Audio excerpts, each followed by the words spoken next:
दापोली तालुक्यातील पोक्सो अंतर्गत 5वा गुन्हा दाखल, आरोपी झाला गजाआड. सविस्तर वृत्त.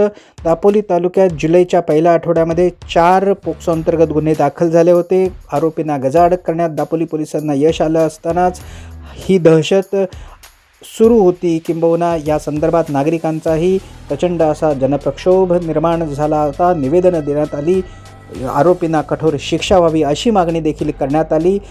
हे सगळं होतंय न होतंय तोच 31 जुलै रोजी पुन्हा एकदा STमध्येच एका विकृतानं अल्पवयीन मुलीची छेड काढली.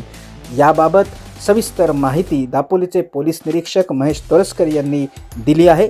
जाणून घेऊया नक्की काय प्रकार घडला. दिनांक 31/7/2026 रोजी दापोली पोलीस ठाणे गुन्हा क्रमांक 150/26 भारतीय न्याय संहिता कलम 75 व पोक्सो अधिनियम 8 प्रमाणे गुन्हा नोंद झाला होता.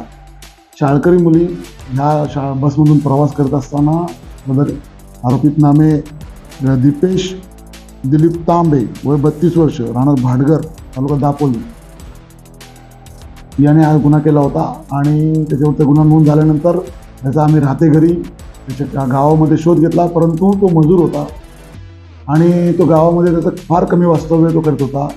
तो मजुरी कामानिमित्त खेड चिपळूण परिसरात तो जायचा याची आम्हाला माहिती मिळाली. त्यामुळे आम्ही खेड चिपळूण परिसरात त्याचा शोध घेतला. बऱ्याच ठिकाणी आम्ही त्याची माहिती स्थानिकांना दिली होती आणि तो आल्यानंतर तात्काळ कळवणं व सूचना दिल्या होत्या. त्याचप्रमाणे तो खेड येथे आल्यानंतर आम्हाला माहिती मिळाली आणि आम्ही त्याला ताब्यात घेऊन आज रोजी त्याला काल रोजी त्याला गुन्हे तपास कमी अटक केली आहे. दापोलीत वारंवार असे गुन्हे घडत आहेत आणि यामुळे एक संतापाची लाट संपूर्ण दापोली तालुक्यात उसळली आहे.